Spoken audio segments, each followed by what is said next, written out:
오늘은 창세기 강의 8번째 시간으로 37장 25절로 36절 말씀을 통하여 그래도 믿음만은 내려놓지 맙시다 라는 제목으로 말씀을 전하며 오늘도 주신 은혜를 함께 받고자 합니다. 요셉이 아버지의 말씀에 순종하여 세겜에서 양을 치는 형들에게 찾아가기 위하여 약 55마일이나 떨어진 험하고 먼 길을 갔습니다.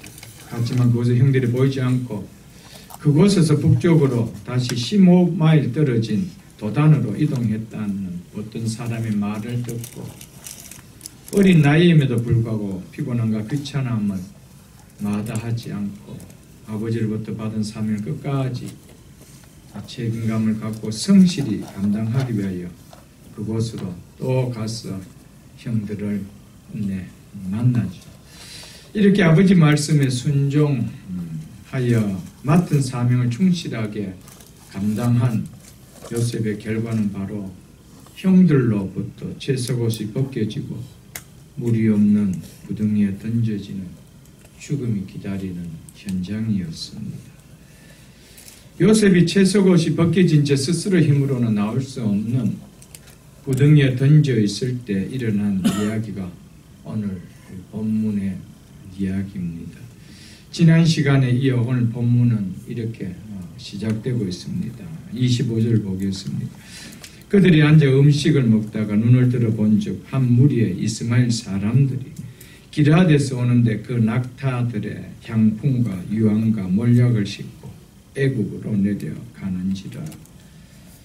17세 어린 소년이 영문도 모른 채 형들로부터 옷이 벗겨진 채 올라올 수 없는 깊은 구덩이에 던져졌을 때 무서운 두려움과 공포에 떨며 얼마나 형들의 이름을 한 명 한 명 부르며 자기를 그곳에서 건져달라고 애원하고 또 애원했겠습니까? 목이 터져라 형 살려달라고 10명의 형들을 돌아가면서 부르며 애원했는데도 자신들은 마치 아무 일도 행하지 않은 것처럼 태연하게 일상으로 돌아가 음식을 먹고 있습니다. 아마도 그들이 먹고 있는 이 음식은 요셉이 형들에게 주려고 먼 곳에서 가져온 음식일 것으로 느껴집니다. 이런 일을 행하고도 밥이 목으로 넘어가는지 마치 영화에 보면 사람을 잡아 인신매매를 하고도 조금도 가책 없이 자신들은 일상의 생활을 하는 것과 다름이 없는 모습을 이들이 보여주고 있습니다. 너무나 태연스럽게 음식을 먹는 형들의 모습은 바로 죄에 대해 무감각한 죄인들의 모습을 보여주는 것 같지 않습니까? 자신들이 행한 일이 죄인 줄도 모르고 일상의 삶으로 돌아가 밥을 먹고 있는 이들의 모습이 여러분과 저에게는 어떻게 비칩니까? 요셉의 고통과 아픔을 조금도 생각하지 않고 오직 자기 자신들만을 생각하고 행동하는 이들의 모습이 우리 각자에게는 어떻게 보이는지 오늘 본문을 통하여 우리가 볼 수 있어야 된다는 것입니다.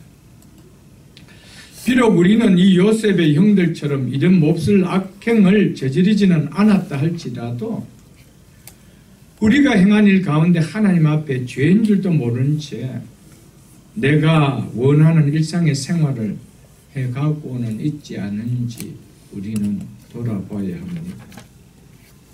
왜 요셉의 형들은 동생 요셉에게 이런 악행을 저질렀을까요? 자신들이 이렇게 행한 짓이 아버지 야곱의 마음을 얼마나 아프게 한 것인지 생각하지 않았기 때문이었습니다. 이렇게 행했을 때 아버지 마음이 어떨까 조금이라도 생각했다라면은 이들이 과연 이렇게 행할 수 있었을까? 한마디로 아버지를 생각하는 마음이 전혀 그들에게 없었기 때문이었습니다. 34절과 35절에 보면은 자기 옷을 찢고 굵은 배로 허리를 묶고 오랫도록 그의 아들을 위하여 애통하니 그의 모든 자녀가 위로하되 그가 그 위로를 받지 아니하미로되 내가 슬퍼하며 수월로 내려가 아들에게로 가리다 하고 그의 아버지가 그를 위하여 울더라. 요셉은 사랑하는 아들, 야곱은 사랑하는 아들 요셉이 죽었다는 소식을 듣고 이렇게 가슴 아파할 정도로 애통하고 애곡하고 있습니다. 이렇게 가슴 아파할 아버지에 대한 생각이 그들에게는 없었기 때문에 요셉에게 이런 악행을 행하였던 것이었습니다.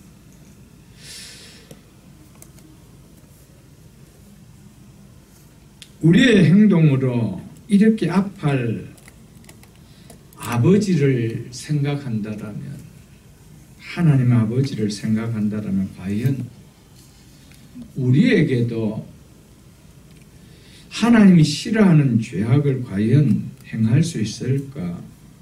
우리는 좀 생각해 봐야 됩니다.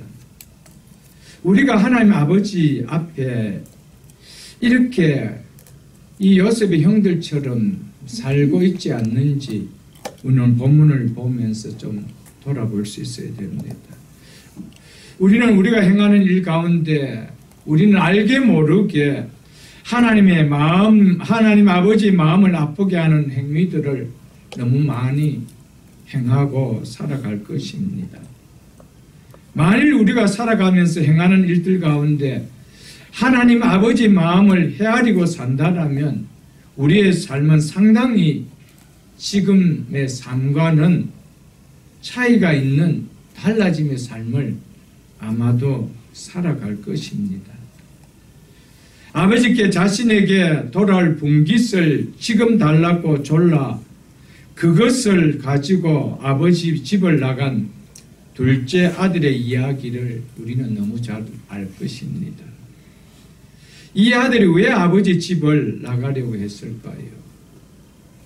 그토록 아버지로부터 자기에게 돌아올 분깃을 가지고 왜 집을 나가려고 했을까요? 자기 자신만을 생각했기 때문입니다. 내가 집을 나가면 아버지가 얼마나 나 때문에 마음 아파할까? 이거에 대한 이 아들의 생각은 전혀 없었기 때문이었습니다.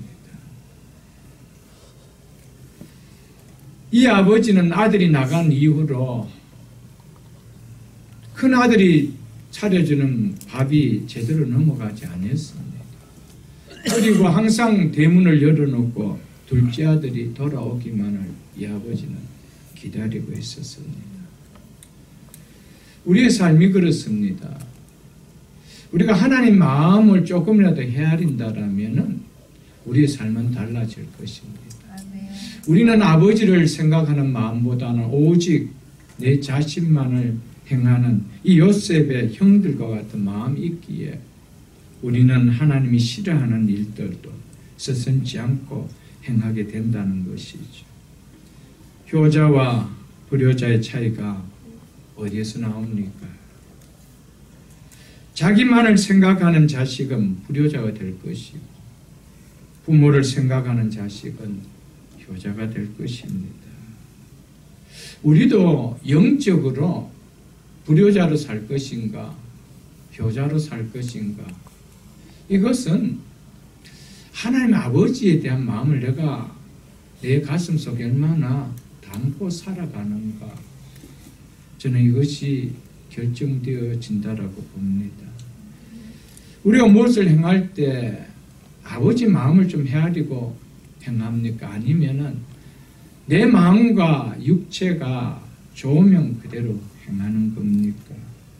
여기에 따라 우리의 삶의 결과는 너무나 판이하게 달라질 것입니다. 나의 행동이 하나님의 아버지 마음을 아프게 하는 것임을 안다라면은 우리는 분명하게 우리 삶이 달라질 것입니다. 이렇게 살아서는 안 되지. 내가 이렇게 행한다라면 아버지가 얼마나 마음이 아파할까. 요셉의 형들은 아버지 야곱에 대한 마음을 조금도 헤아릴 줄 몰랐습니다. 그렇게 가슴 아파하고 통곡하며 내 아들이 죽은 스올로 나도 내려가고 싶다는 만큼 애곡했던 그 마음, 아버지 마음을 안다라면 과연 그들이 그렇게 했을까? 이것은 형들의 이야기가 아닙니다. 이것을 통하여 오늘 이 시대에 하나님을 아버지라고 고백하며 믿고 예배를 드리는 우리를 향해서 하는 이야기입니다. 우리는 얼마나 하나님의 아버지 마음을 헤아리고 살아갑니까? 이렇게 행하면 아버지 마음이 얼마나 아플까에 대한 생각이 없기 때문에 우리는 죄로 여기지 않고 살아가고 있다는 겁니다. 수년을 예수를 믿어도 달라짐의 모습은 전혀 변하고 있지 않다는 것이죠. 왜일까요?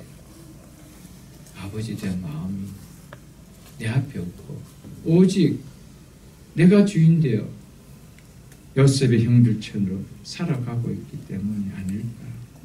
우리는 오늘 본문을 통하여 주시는 메시지를 들을 수 있기를 축복합니다.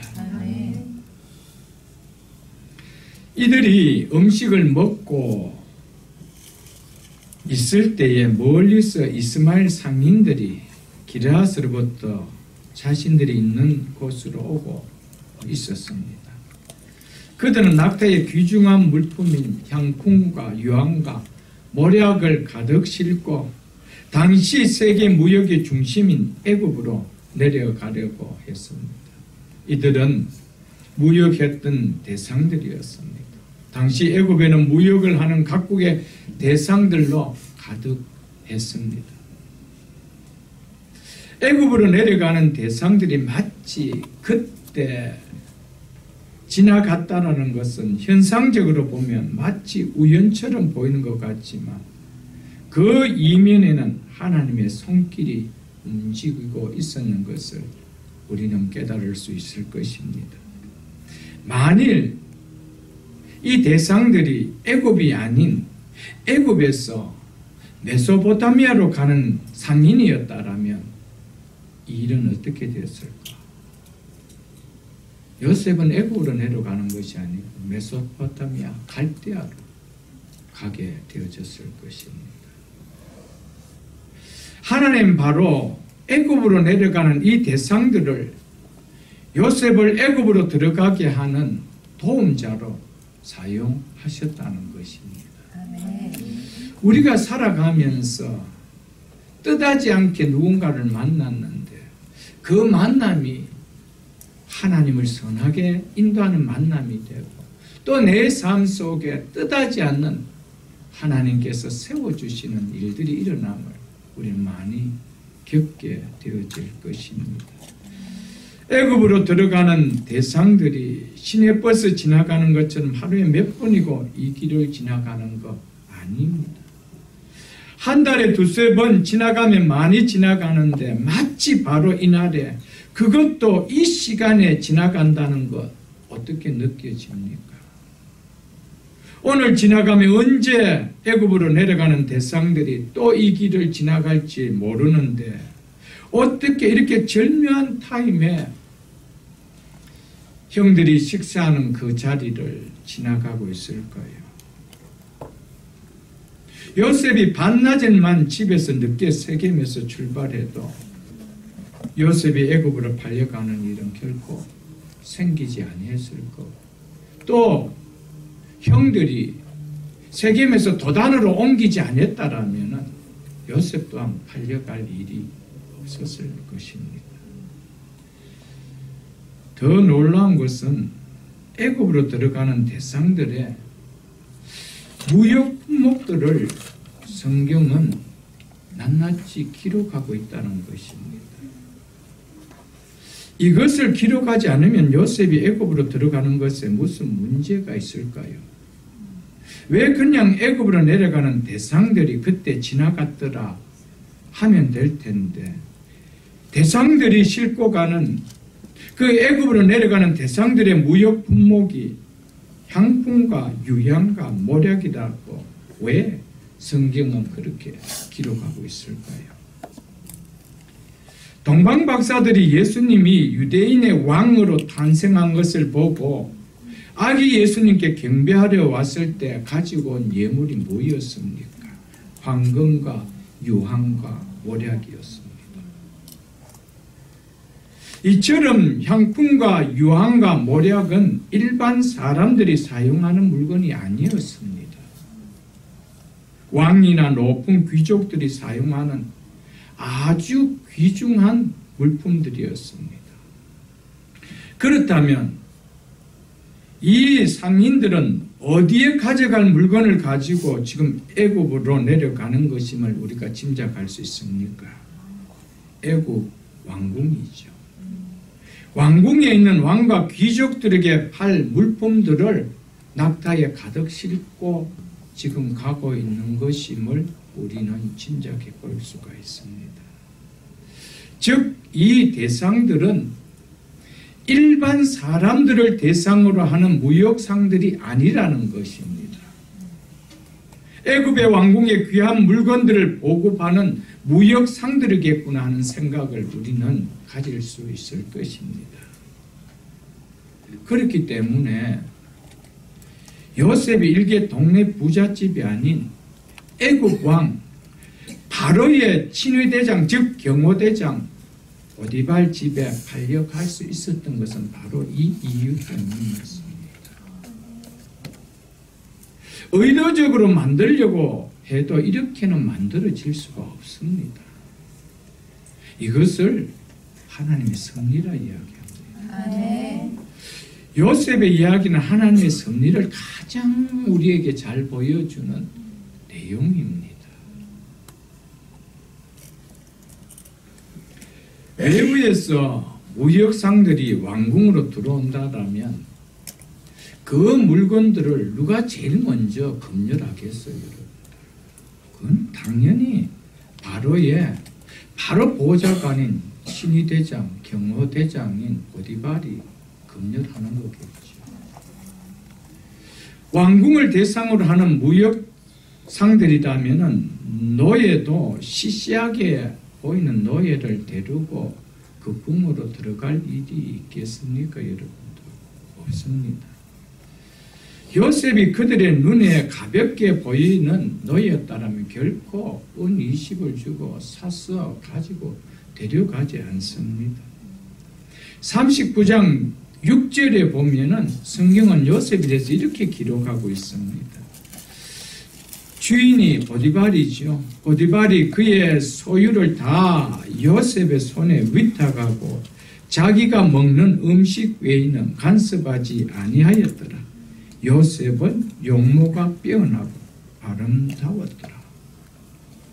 성경은 요셉에 대해서 이렇게 기록하고 있습니다. 요셉은 용모가 빼어나고 아름다웠더라.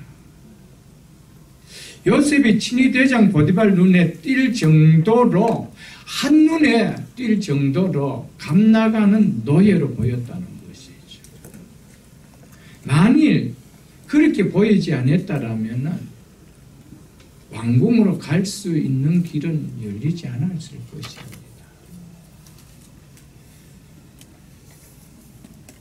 때로는 하나님께서는 우리에게 주신 외모까지도 하나님의 뜻을 이루는데 이렇게 사용하고 있다는 것을 우리가 깨닫습니까?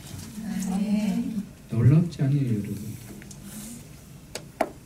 만일 요셉이 누구에게도 거들떠 보지 않을 만한 사람의 모습이었다면 결코 왕궁으로 들어가는 무역상을 하는 그들에게 요셉은 물건거리가 되지 않았습니다. 그들의 눈에도 이것은 왕궁으로 데려가면 그 누구에겐가 팔릴 수 있다는 물건으로 느껴졌기에 은 20을 주고 샀다는 것이죠.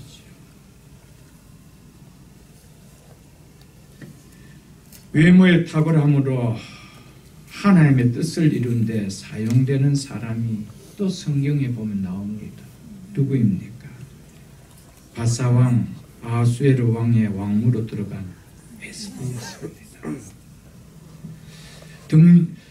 풍전등화처럼 놓인 유대 민족을 구하는 일에 이 외모가 탁월했던 에스더가 쓰임을 받았다라고 성경은 이야기하고 있습니다. 그 외모를 가지고 왕후로 들어갈 수가 있었기에 그 일은 성사될 수가 있었다는 것이죠. 하나님의 백성은 물질뿐 아니라 재능도 배움도 외모까지도 나를 드러내기 위함이 아니라 하나님의 뜻을 이루는 데 쓰임받고 쓰여져야 합니다. 아멘. 믿으십니까? 여러분? 이걸 가지고 나를 드러내고 세상에 내 영광을 드러내기 위함이 아니라는 것이었습니다. 우리는 이렇게 쓰여질 수가 있어야 됩니다. 특별히 우리의 자녀들이 어떤 부분에 탁월한 은사를 가졌다 하더라도 그 은사가 하나님의 뜻을 이루는 데 쓰여질 수 있도록 우리는 힘쓰고 노력해야 됩니다. 아멘. 26절로 27절을 보겠습니다. 유다가 자기 형제에게 이르되 우리가 우리 동생을 죽이고 그의 피를 즉 피 흘린 사실을 덮어둔들 무엇이 유익할까? 자, 그를 이스마엘 사람들에게 팔고 그에게 우리 손을 대지 말자. 그는 우리의 동생이요 우리의 혈육이니라 하며 그의 형제들이 청종하였더라.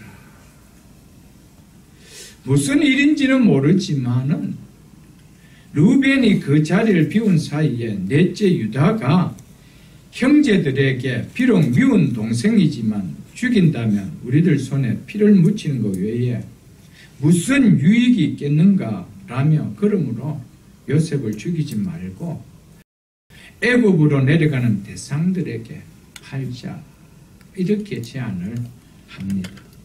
그러자 형제들이 요셉을 죽이고 손을 더럽히니 요셉을 팔아서 실속을 챙기는 것이 낫겠다라는 생각에 유다의 말에 다 동의를 하며 그렇게 합니다. 이 모습은 바로 루벤이 장자의 권위가 사라지고 유다가 장자의 역할을 하고 있음을 성경은 보여주고 있는 대목입니다.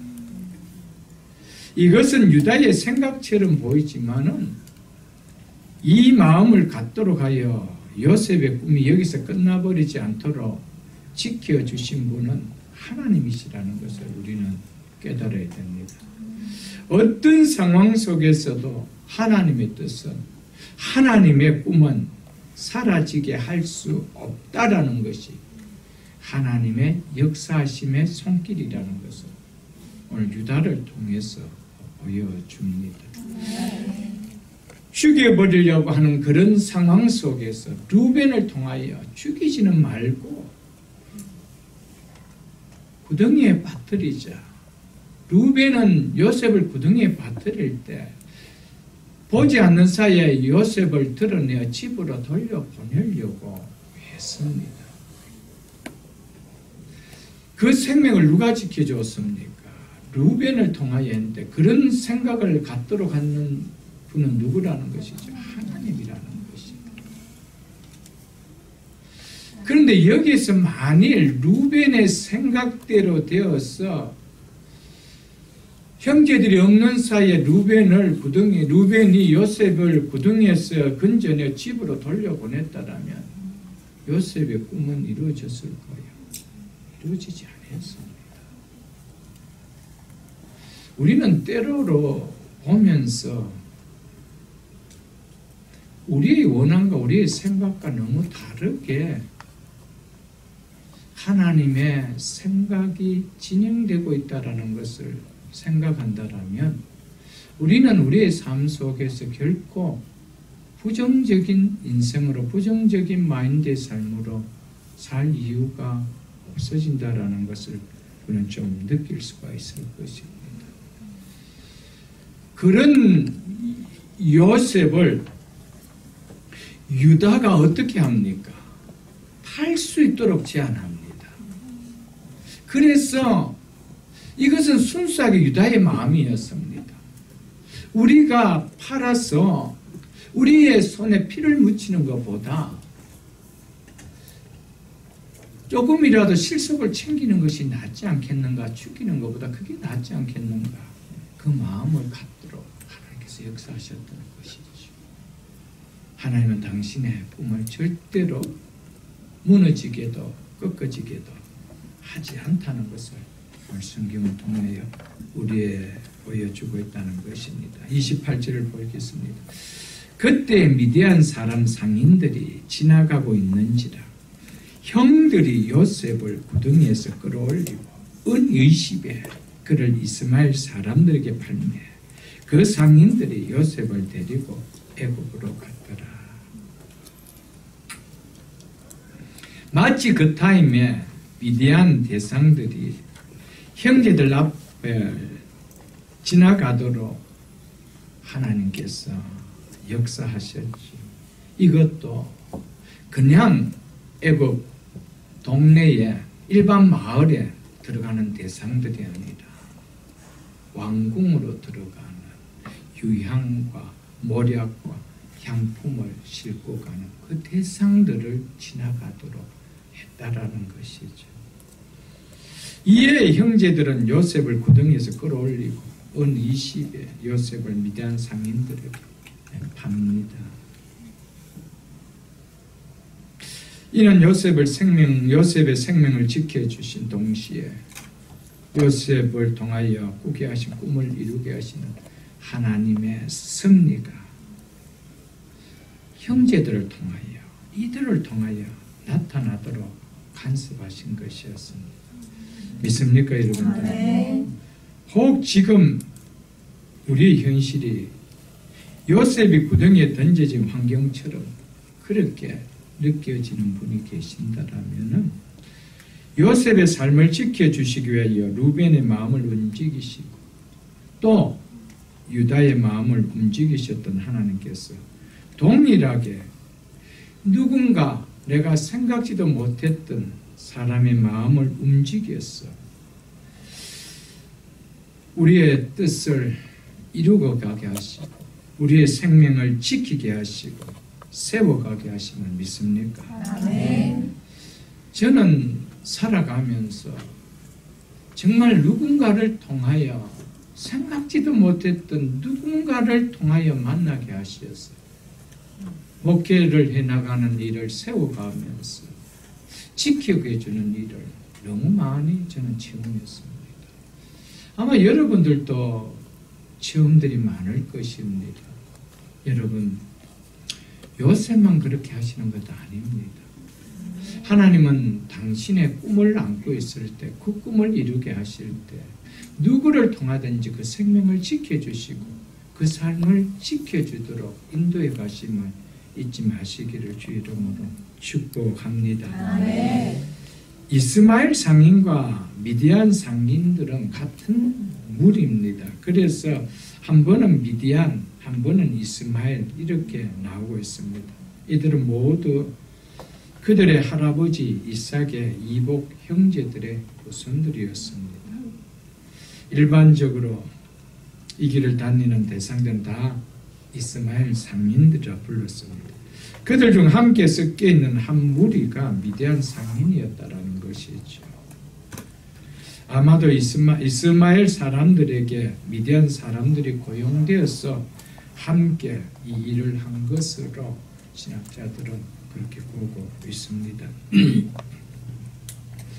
목숨을 건지긴 했지만 요셉과 그 형들의 입장에서 본다면 요셉이 꾼 꿈은 이제 더 이상 현실로 이루어질 수 없는 꿈이 되어버렸다는 것에 동의할 것입니다. 이제 요셉이 저를 받기는커녕 저를 하는 노예의 몸이 되어 노예로 팔려가는 것을 보면서 어떻게 요셉이 절을 받는 요셉의 꿈이 이루어진다라고 생각되었겠습니까? 그러나 결과는 그 꿈 그대로 요셉이 형들로부터 절을 받는 총리의 자리에 앉게 되어지죠. 하나님의 생각은 우리의 생각과 너무나 다르게 역사할 때가 많습니다. 믿습니까, 여러분? 그래서 이사야서 55장 8절로 9절에 보면 내 생각은 너희 생각과 다르며 내 길은 너희 길과 다르다고 하셨던 것이었습니다. 그런데 하나님의 길인 내 길은 너희 길보다 높으며 내 생각은 너희 생각보다 높다라고 하나님께서는 말씀했습니다. 요셉을 죽이려고 했던 형들의 그 악행이 도리어 요셉을 통하여 이루실 하나님의 꿈을 도와주는 역할을 한 것이 됨을 요셉이 알았겠습니까? 형들이 알았겠습니까? 하나님 외에 누가 알았겠습니까? 하나님의 생각과 우리의 생각이 다릅니다. 여러분, 모든 현상들이 내 환경 속에 일어날 때 내 생각의 잣대로 갖다 댄다라면 우리는 늘 좌절할 수밖에 없습니다. 모든 삶의 기준은 내가 가지고 있고 그 잣대는 내가 가지고 있기 때문에 내 생각과 내 뜻대로 안 되면 우리 모두 좌절할 수가 있습니다. 어느 누구도 요셉도 팔려가는 요셉도 판 형들도 이제는 더 이상 그 꿈은 이루어질 수 없을 거라 그렇게 생각했습니다. 그러나 단 한 분 하나님만은 요셉의 꿈은 잃어버리지 않는다. 꺾이지 않는다. 무너지지 않는다.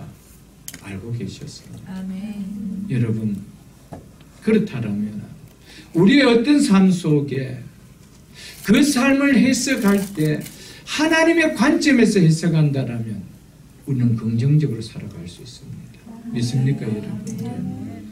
우리 앞에 일어나는 모든 환경들 속에 하나님의 생각과 내 생각이 다른데 하나님의 생각은 내 생각보다 높으며 하나님의 인도하신 그 길은 내 길보다 높다라는 이 생각을 한다라면 우리는 때로는 요셉과 같은 환경에 처한다 할지라도 그것은 결코 나를 죽이는 길이 아니고 나의 꿈을 꺾는 길이 아니고 나를 들어서 하나님의 뜻을 세우는 뜻을 이루는 계획이라는 것을 믿을 수 있다면 우리의 삶은 달라질 것입니다. 우리의 살아가는 삶의 기쁨은 소망은 달라질 것입니다. 믿으십니까, 여러분들?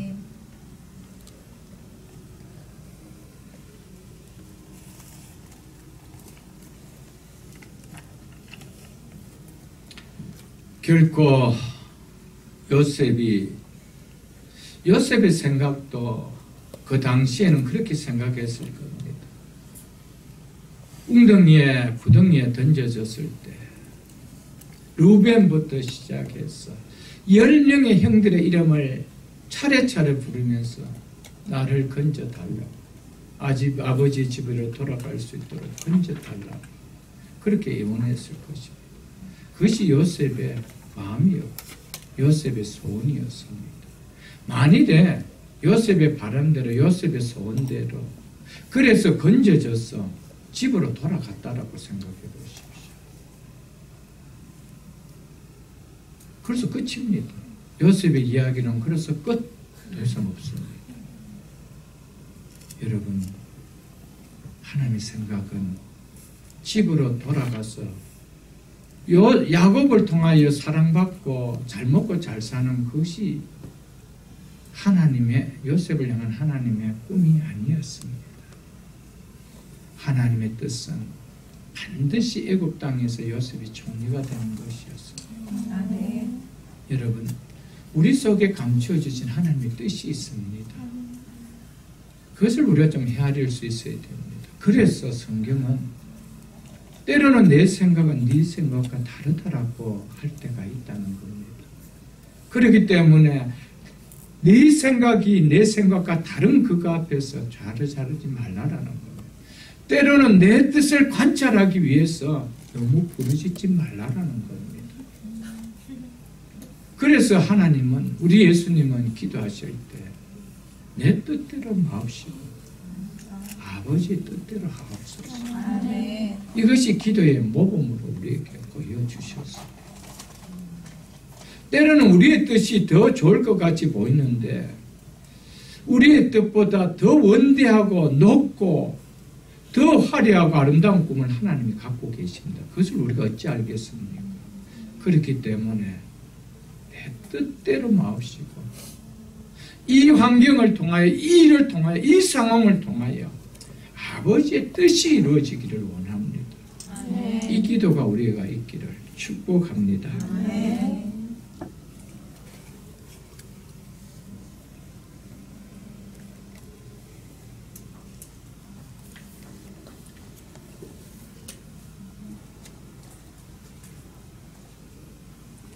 우리는 요셉의 이 사실을 통해서 우리의 생각과 다르게 일어나는 일이 있다 할지라도 그 환경과 그 상황을 본다면 이제 나의 모든 것이 끝이라는 절망의 마음을 가질 수밖에 없지만 환경을 주관하시는 그 환경을 나에게 있게 하신 하나님의 섭리를 바라본다라면, 하나님의 손길을 바라본다라면 그 환경이 도리어 나의 인생을 역전시키는 도움의 손길인 것을 우리는 깨닫게 되며 그 환경을 결코 비관적으로 우리는 부정적으로만 보지 않을 것입니다.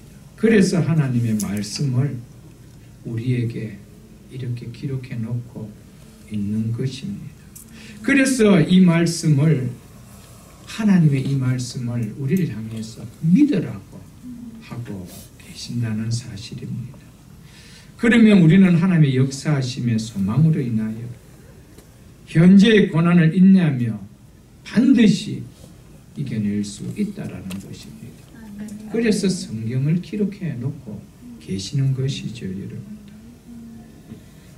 성도는 지금의 실패가, 지금의 절망이 절대로 영원한 실패도 영원한 절망도 아님을 믿어야 됩니다. 그러므로 성도에게 인내의 믿음이 반드시 있어야 됩니다. 기다림의 믿음이 있어야 된다는 것입니다. 그래서 로마서 5장 3절로 5절에 보면 우리가 환난 중에도 즐거워하나니 이는 환난은 인내를, 인내는 연단을, 연단은 소망을 이룰 줄 알미라고 말씀을 하셨던 것이었습니다. 한편 요셉은 은 20에 팔렸다라고 성경은 기록하고 있습니다. 당시 장정의 노예 몸값은 은 30에 거래되었습니다. 그런데 요셉은 은이 20에 팔렸다는 것은 장정이 아닌 소년이기 때문에 그렇다라고 보고 있습니다.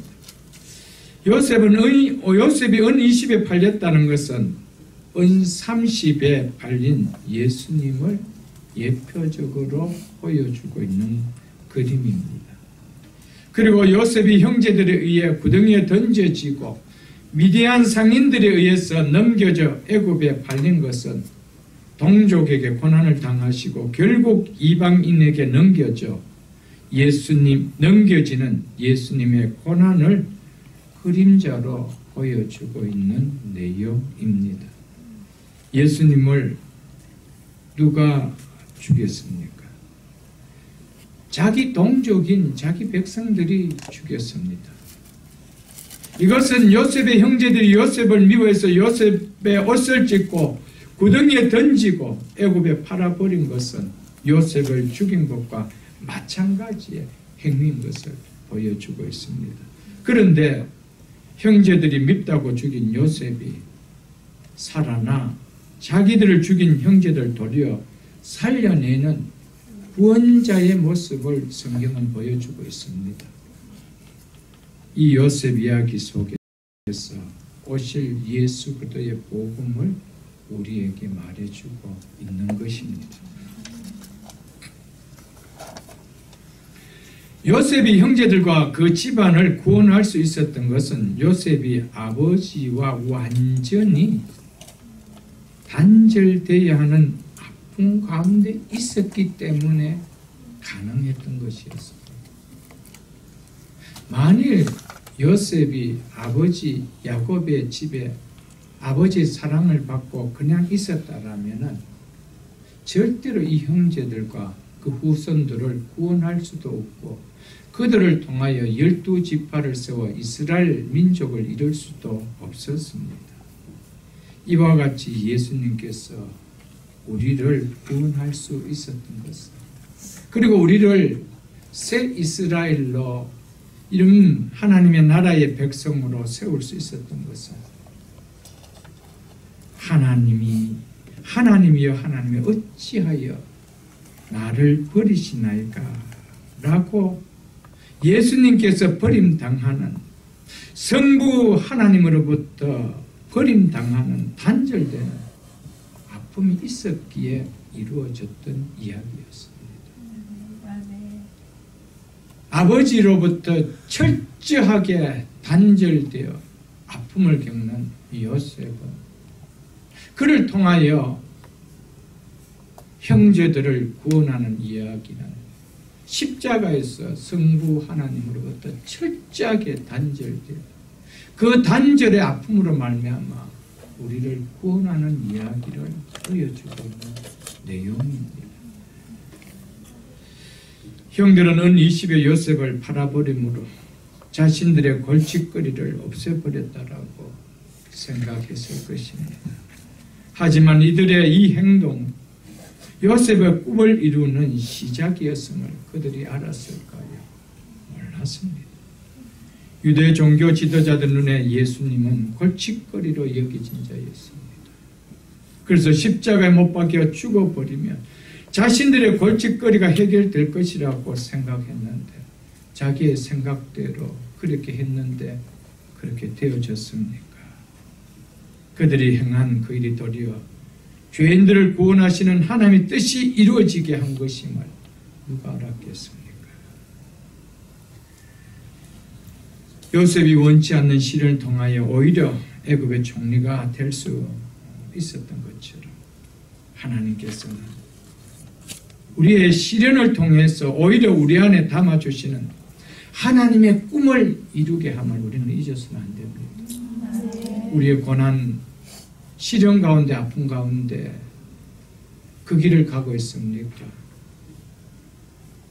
그것을 통하여 내 속에 담아주신 하나님의 꿈을 이루게 하시기 위하여 이 길을 가게 하고 싶나 라고 생각한다면 우리는 그것 속에서 불평이 아니라 감사와 찬송과 더 기쁨의 예배가 일어날 것입니다. 사랑하는 성도 여러분,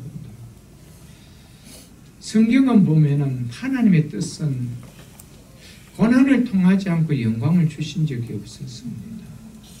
반드시 시련의 아픈 고난을 통하여 그 영광을 주셨던 것이었습니다.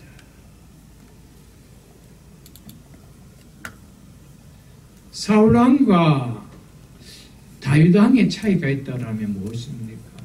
사울왕은 고난 없는 이스라엘의 왕자리에 앉는 영광을 누렸습니다.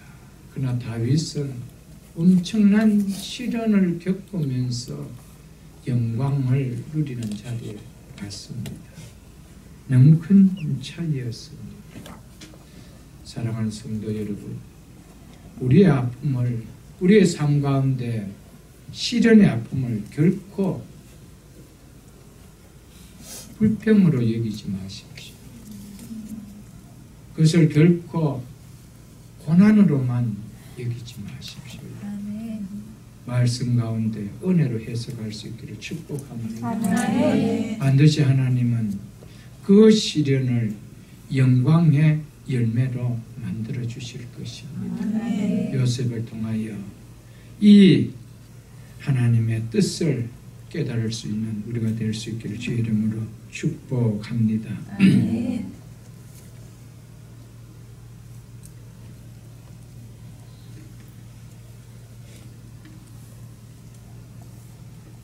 요셉은 처음에는 자신이 왜 이렇게 어린 나이에 내가 애굽의 노예로 팔려 이런 고난을 당하는 삶을 살아야 하는지 몰랐습니다. 애굽에 가서도 노예 신분임에서도 성실하게 일했음에도 불구하고 왜 자신이 억울하게 죄명을 뒤집어 쓰고 감옥에 들어가야 하는지 이유를 몰랐습니다. 우리 가운데 이유 없이 고난을 당할 때가 분명히 있을 것입니다. 요셉은 오랜 시간이 지나고 나서야 자신을 미대한 대상을 통하여 애굽으로 오게 한 이유도, 그리고 보디발 집에 팔리도록 인도하신 것도, 그리고 그 일을 통하여 감옥에 들어가게 하신 것도 사람들이 한 것이 아니고 하나님의 손길이고 하나님의 역사고 하나님의 섭리였다는 것을 깨닫게 되어집니다. 그래서 45장 7절로 8절을 여러분 한번 펴보십시오. 지난주에도 한번 봤지만 다시 한번 보겠습니다.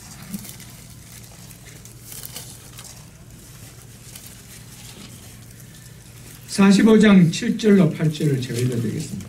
하나님이 큰 구원으로 당신의 생명을 보존하고 당신들, 여기서 당신은 형제들을 이야기하죠. 형들을 이야기하죠.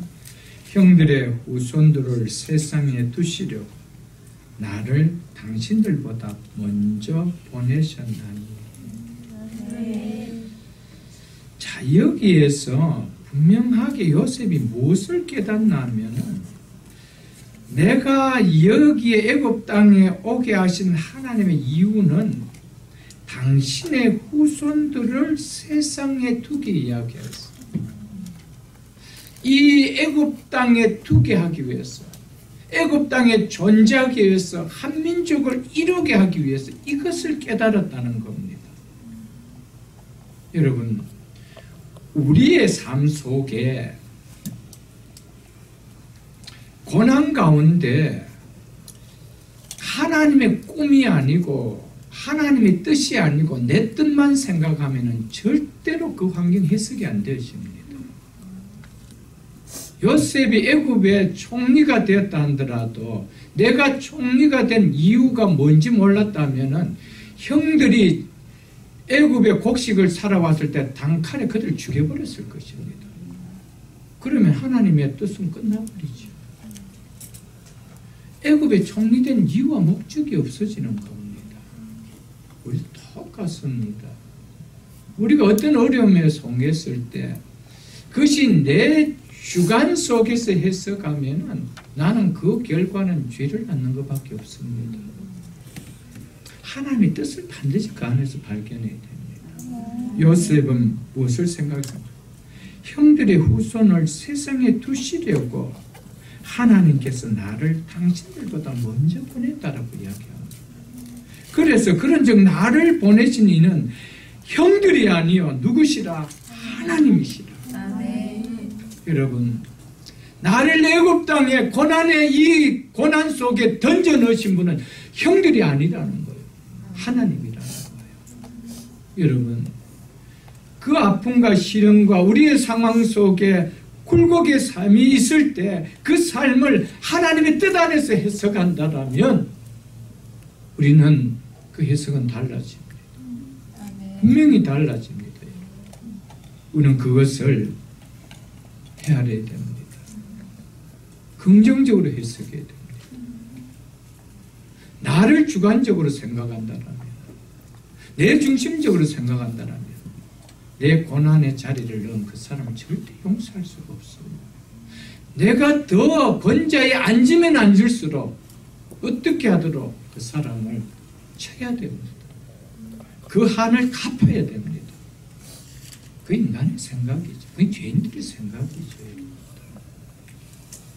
사랑하는 성도 여러분, 우리는 어떤 아픔 속에서도 나를 이 자리에 넣으신 것은 이를 통하여 하나님께서 뜻을 이루고자 하는, 뭔가 하나님 뜻을 이루고자 하는 뭔가 있겠구나 한다라면 원망의 생각이 나오겠습니까? 불평이 생각이 나오겠습니까? 여러분, 도리어 그 뜻을 이루실 하나님을 바라보며 감사가 있겠죠. 찬송이 있겠죠. 믿으십니까, 여러분? 이것을 우리가 가져야 될 것입니다. 요셉은 미디안 대상들에게 끌려가면서 아마도 이렇게 물었을 것입니다. 제가 지금 어디로 팔려가고 있지요? 제가 어디로 지금 끌려가고 있습니까? 물었을 것입니다. 애굽이다. 그 소리를 들었을 때 17세 어린 소년의 마음이 어땠겠습니까? 언어도 다르고 문화도 다르고, 그것도 내가 그곳에 공부하러 내 인생의 성공을 꿈꾸기 위하여 부모 형제를 떠난 것도 아닌데 이제 그곳에 가면 평생 일하는 도구가 되어 살다가 죽는 노예로 팔려가는데 애굽이라고 생각할 때 어떤 생각이 들었겠어요? 이제 자신의 인생의 어떤 내일에 대한 보장도 기대할 수 없는 삶을 이제 내가 살아야 되고 그렇게 살다가 죽겠구나, 이런 생각이 들지 않겠어요, 여러분들? 여러분과 저라면 어떤 생각이 들겠습니까? 내가 어떤 목적을 가지고 아무리 힘든 자리에 떨어진다 하더라도 그 목적이 있기 때문에 참고 견뎌낼 수가 있죠. 근데 내일이 어떻게 해석이 안 되지는 상황 속에 내가 던져진다라면, 나의 의도와 상관없이 던져진다라면 우리는 어떤 생각이 들까요? 거기에서도 믿음이 있을까요? 그 자리에서도 하나님을 생각할 수 있을까요? 저는 이것이 중요하다라고 생각되어집니다. 이런 상황에 내어진 자신을 보면서 요셉은 하나님에 대해서 어떤 생각을 했을까요? 하나님께서 나를 버리신 것은 아닐까? 나에게 주신 꿈이 개꿈은 아닐까? 그렇게 생각하지 않았을까요? 물론 순간 두려움도 있고 앞날에 대한 염려와 두려움이 엄습해 있기 때문에 없다라고 할 수는 없었을 것입니다.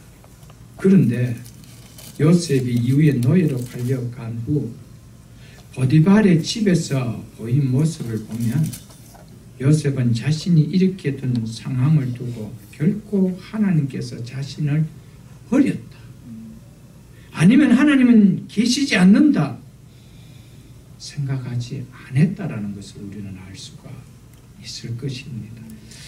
39장에 보면 보디발의 아내가 요셉을 성적으로 유혹할 때 요셉이 그 39장 9절 하반절을 보면 이렇게 말합니다. 당신은 그의 아내라, 보디발의 아내라, 내 주인의 아내입니다. 그런즉 내가 어찌 이 큰 악을 행하여 하나님께 죄를 지으리까? 요셉은 노예로 팔려간 그 상황 속에 누구를 지금 믿고 있습니까? 하나님 믿고 있단 말이에요. 내일 앞을 기약할 수 없는 노예로 던져졌다라면 하나님은 없다라고 해야 되겠는데 내가 하나님 앞에서 어떻게 죄를 지으리요? 라고 하면 하나님을 믿었다는 거예요. 믿습니까, 여러분? 네. 요셉은 하나님을 믿었습니다. 여전히 노예의 삶을 살면서도 하나님을 두렵게 여겼습니다. 그러니 그가 하나님 앞에 원망하고 죄를 짓는 말을 그 입술로 했겠습니까? 했지 않았겠죠, 여러분들. 만일 요셉이 하나님을 믿지 않았다면 이제 이곳에서 내가 살 수 있는 길은 힘 있는 자를 만나는 길밖에는 없다, 이 생각 안 했겠어요. 그래서 조금이라도 보디발의 아내에게 점수 따려고 했지 않았겠어요. 그런 생각 순간 안 들었겠습니까? 근데 순간 그 생각이 아니라 늘 생각하고 있던 하나님이 생각되었다는 겁니다. 내가 어떻게 하나님 앞에 죄를 지으리라. 사랑하는 성도 여러분, 하나님은 믿음을 가진 자를 사용합니다. 우리가 때로는 요셉과 같은 이런 시련 속에 던질 수가 있습니다. 이런 아픈 상황 속에 던져질 수가 있습니다. 그런 상황 앞에서 상황만 본다라면, 환경만 본다라면 하나님이 계실까?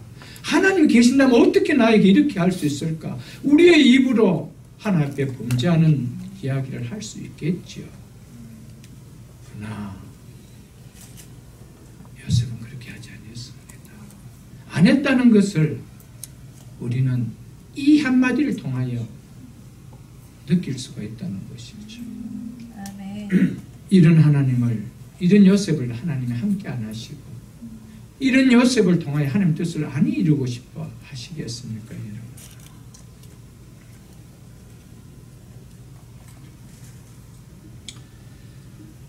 사랑하는 성도 여러분,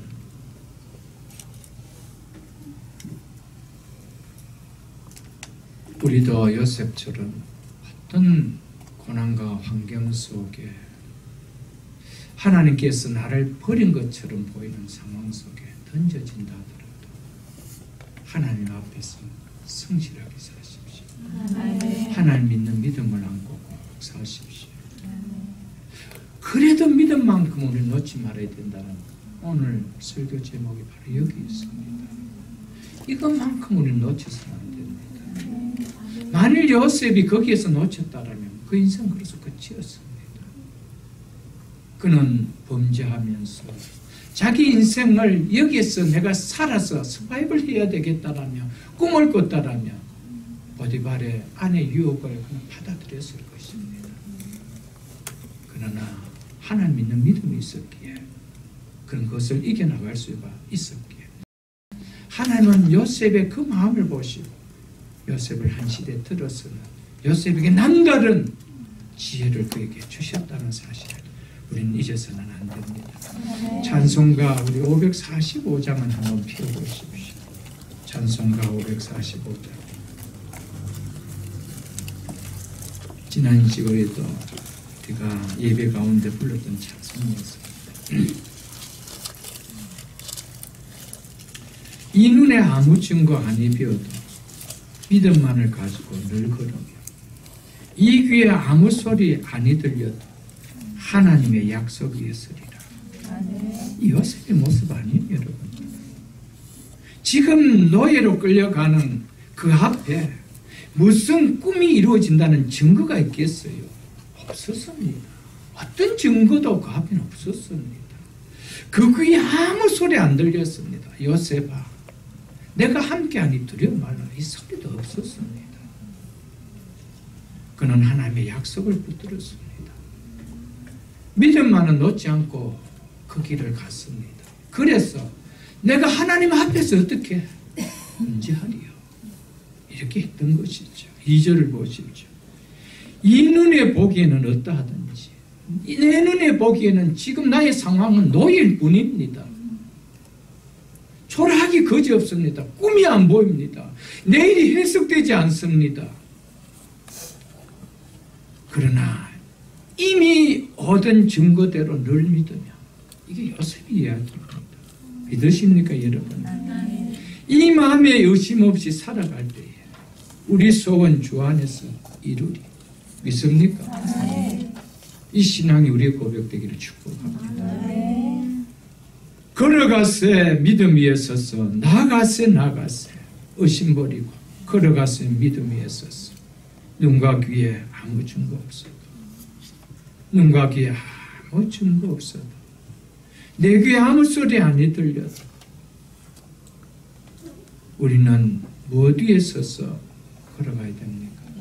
믿음 위에 서서 어떤 상황 속에서 믿음만큼 버려서 요셉이 거기서 믿음을 버렸다라면 노예 중에는 조금 괜찮은 노예로 살았을지는 모를 것입니다. 그 인생 그래서 끝이었을 것입니다. 그러나 그는 하나님을 놓지 않고 붙들었기 때문에 하나님의 꿈은 깨어지지 아니었고 무너지지 아니었던 것입니다. 여러분, 믿음은 꿈을 만듭니다. 믿습니까, 여러분? 어떤 상황 속에서도 믿음을 놓지 마십시오, 여러분. 사랑하는 성도 여러분, 오늘 찬송가 545장에 찬송가의 고백처럼 믿음을 가지고 걸어가도요, 내 눈에 이제는 요셉처럼 아무 희망이 없는 것처럼 보이고, 내 눈과 내 귀에 어떤 하나님이 내 삶을 세워줄 것 같은 증거도 보이지 않고 소리도 안 들릴 수 있는 일이 있을 수 있습니다. 그렇다 하더라도 나를 향한 하나님의 뜻이 있음을, 이 하나님 뜻이 있음을 믿는 믿음만큼은 놓지 않고 걸어갈 때 내 마음의 모든 것이 합력하여 선을 이루신다라는 하나님을 믿는 이 믿음을 우리가 붙들고 살아간다라면 하나님은 우리에게 반드시 우리를 통해 이루실 꿈을 이루어 가실 것입니다. 그 꿈은 그냥 내 힘으로 세워가는 너의 중에 조금 괜찮은 너의 삶하고는 180도 다르나, 높이도 깊이도 질도 사이즈도 다른 그런 인생으로 세워갈 것입니다. 믿습니까, 여러분? 사랑하는 성도 여러분, 여러분과 저희 삶 속에 끝까지 믿음 위에 서서 걸어가는 이런 성도의 삶이 될 수 있기를 주의 이름으로 축복합니다. 아멘.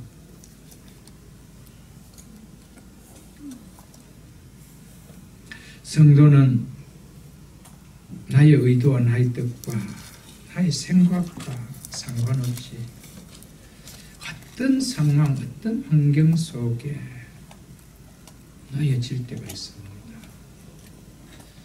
여러분, 한번 잘 생각해 보십시오.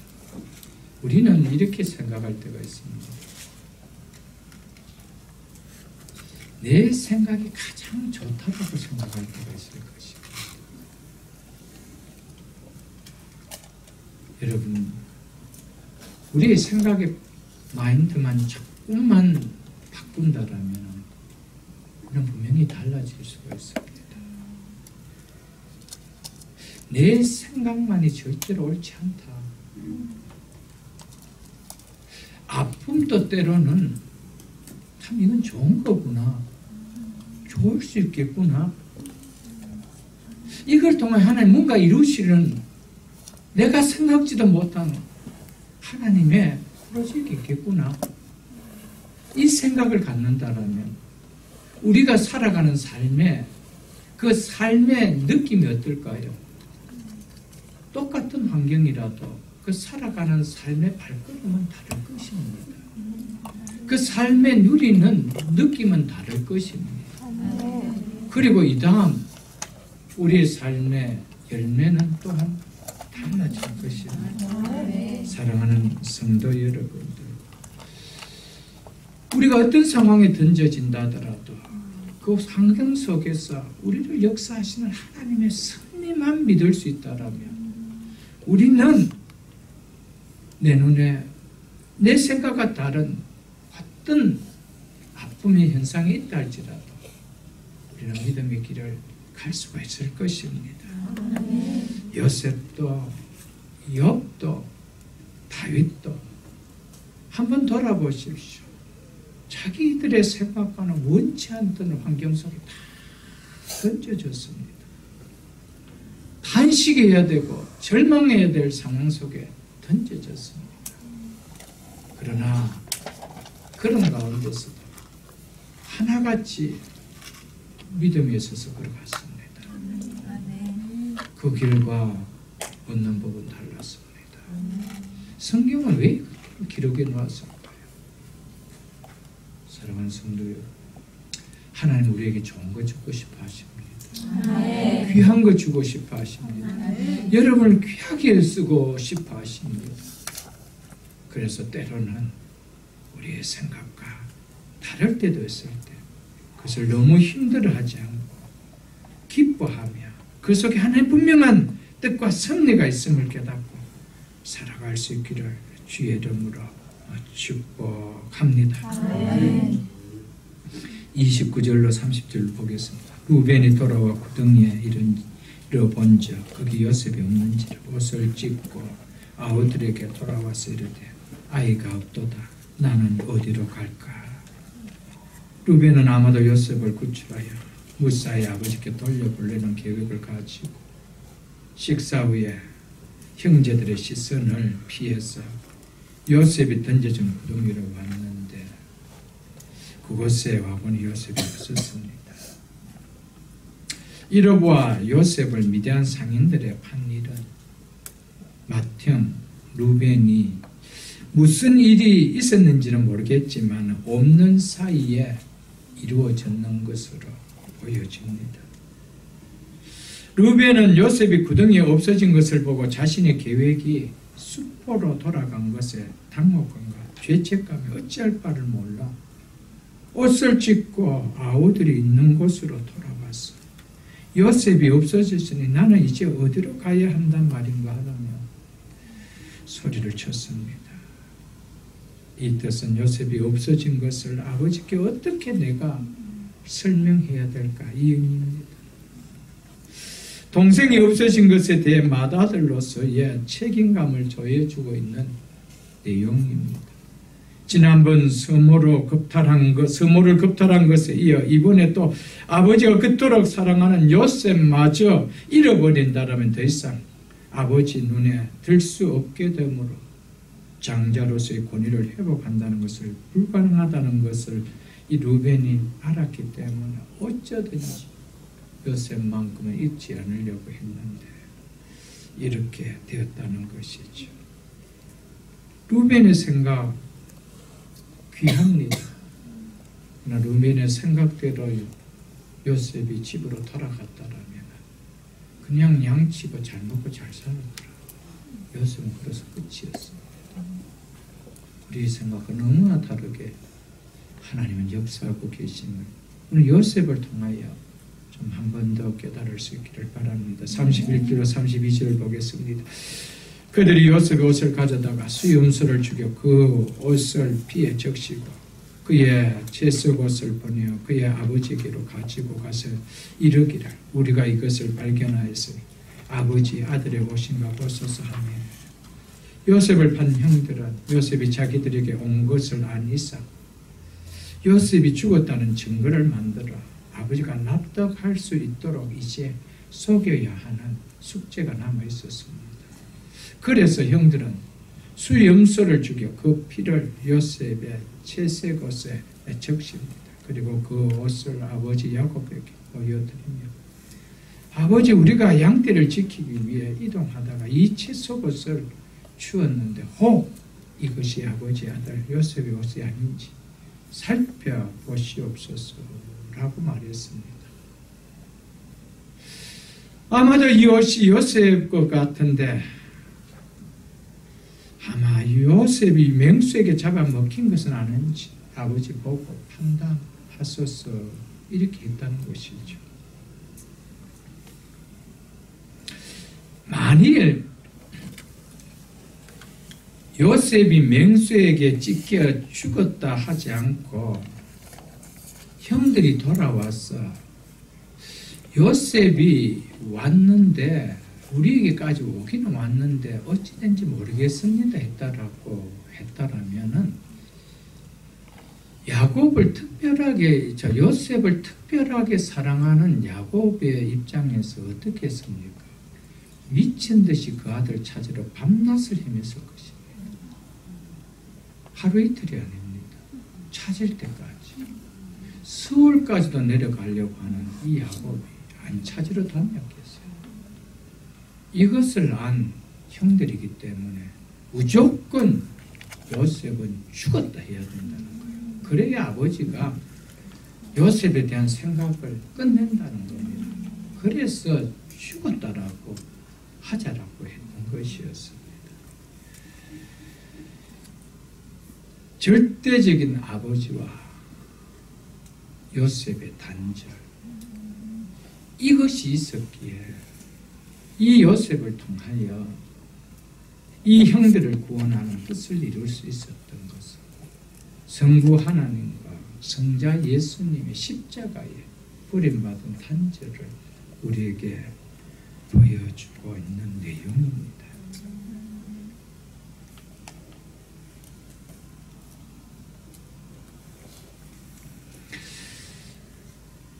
형들의 이런 거짓말을 꾸며내는 모습을 보면서 우리는 죄는 또 다른 무서운 죄를 갖고 있는 것이구나 볼 수 있습니다.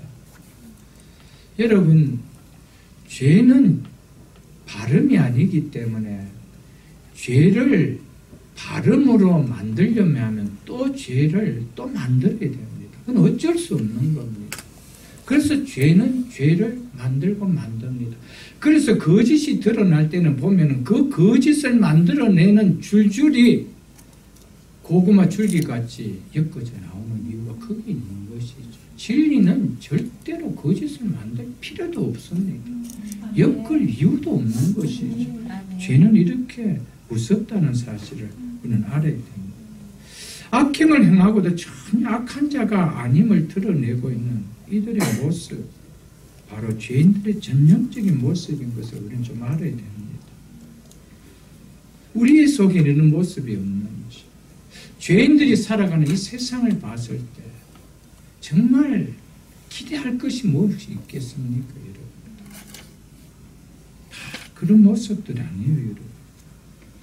해칠한 무덤 같은 유대 종교 지다지람에도 불구하고 회당에서 사람들이 많은 거리의 곳에서 얼마나 어려운 모습을 드러내고 있는 이 모습, 죄인들의 전형적인 모습이죠.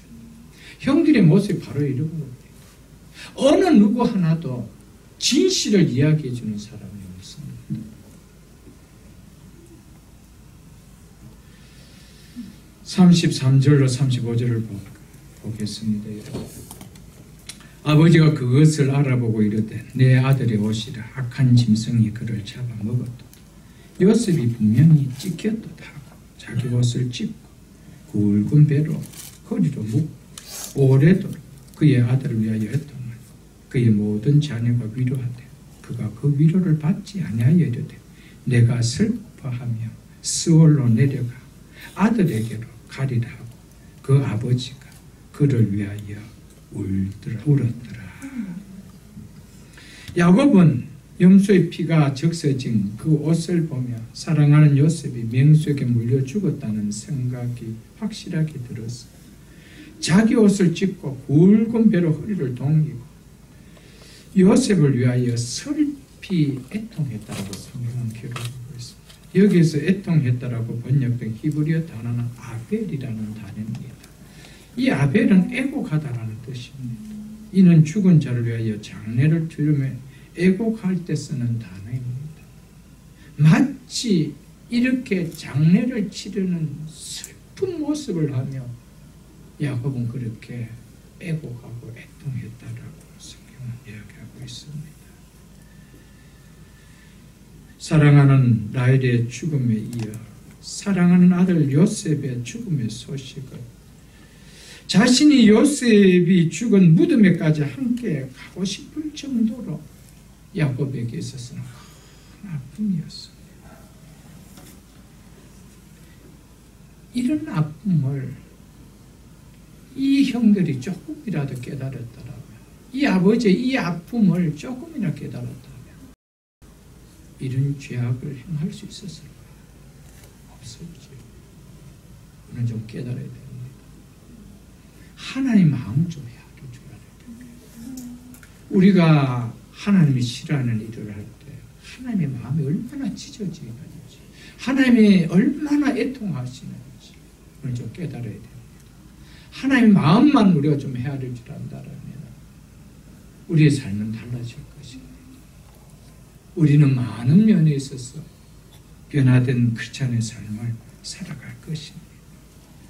야곱은 울면서 요셉을 심부름을 보내지 않았으며 이런 죽음은 당하지 않았을 텐데 내가 요셉을 보낸 것이 잘못이라면 자기에게 책임을 돌리고 얼마나 마음 아파하며 울었겠습니까? 그런데 이런 모습을 보며 있는 요셉의 형들은 어느 누가 요셉을 팔았다는 사실을 감추고 뻔뻔스럽게 아버지 그만두세요. 이미 죽은 목숨 어떡하겠습니까? 라고 위로만 하고 있을 뿐이죠. 이게 죄인된 인간의 모습이라는 겁니다. 마치 생명보험을 타려고 아내나 부모를 고의적으로 죽이고 그 죄를 감추기 위하여 그 앞에서 슬피 고하는 모습을 보면 무슨 다른 모습이 있습니까? 이게 죄인의 모습입니다. 여러분,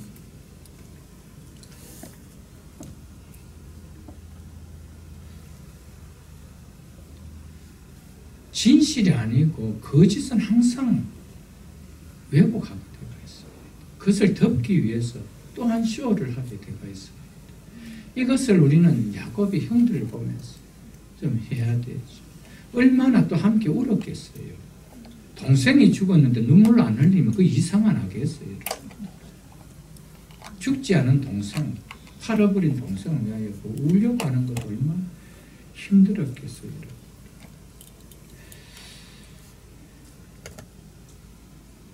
11절을 보면은 아버지 야곱은 요셉이 말한 꿈 이야기를 마음에 간직해 두었더라고 성경은 그렇게 이야기하고 있죠. 적어도 야곱은 요셉의 꿈을 통해 계시된 하나님이 행하시고자 하는 일을 바라보고 있었습니다. 그랬더라면은 그 그대로 간직했다라면은 여기에 대해서 조금은 의심을 할 수도 없잖아 있었을 텐데 요셉은 하나님의 말씀보다도 참 야곱은 요셉을 통하여 보여준 하나님의 계시보다는 이 아들들이 보여주는 눈에 보이는 현실을 더 받아들여 버렸다는 것이죠. 더 받아버렸다는 것입니다. 사랑하는 성도 여러분, 여기에서 우리가 하나 깨달아야 될 것이 있습니다. 하나님의 말씀을 굳게 믿으면서도요, 눈에 보이는 현실을 보면 말씀의 약속이 사라지는 것처럼 느껴져서 탄식되는 모습을 보일 때가 우리는 없습니까? 분명히 요셉이 이런 꿈을 꿨다 했을 때 야곱은 그 꿈을 마음에 간직했다 그랬습니다. 하나님의 계시로 받아들이고 마음에 간직했다 그랬습니다. 그러나 자기를 속이는 형들이 가지고 오는 그 피 묻은 채색 옷의 현실 앞에 하나님의 말씀이 없어져 버립니다. 우리들이 그럴 때가 많다는 것이죠.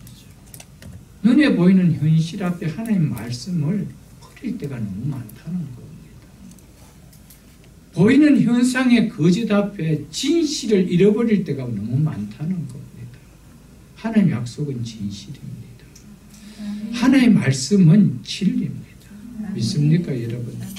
현실 앞에 하나님의 말씀을 버리지 않기를 주 이름으로 축복합니다. 36절을 보고 말씀을 맺겠습니다.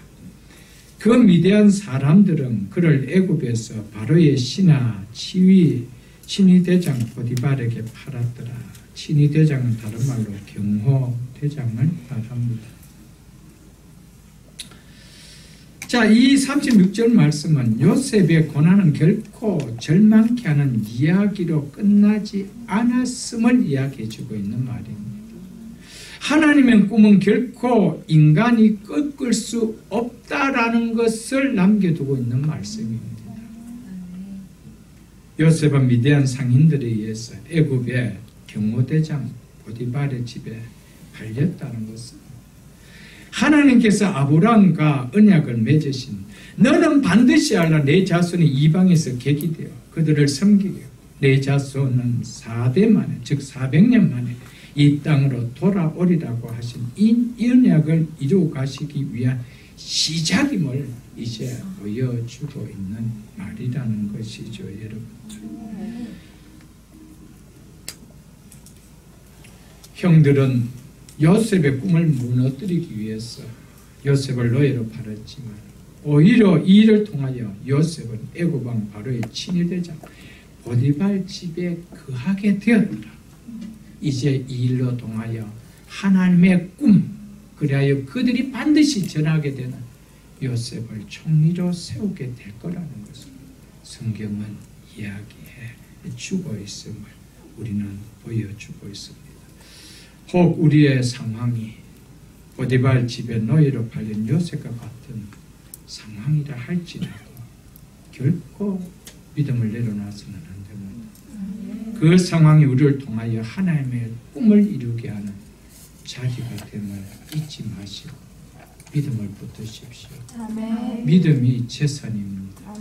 믿음이 꿈입니다. 믿음이 우리의 삶의 사이즈와 질을 결정합니다. 믿으십니까, 여러분들? 말씀을 이제 맺겠습니다. 그래도 믿음만은 내려놓지 맙시다.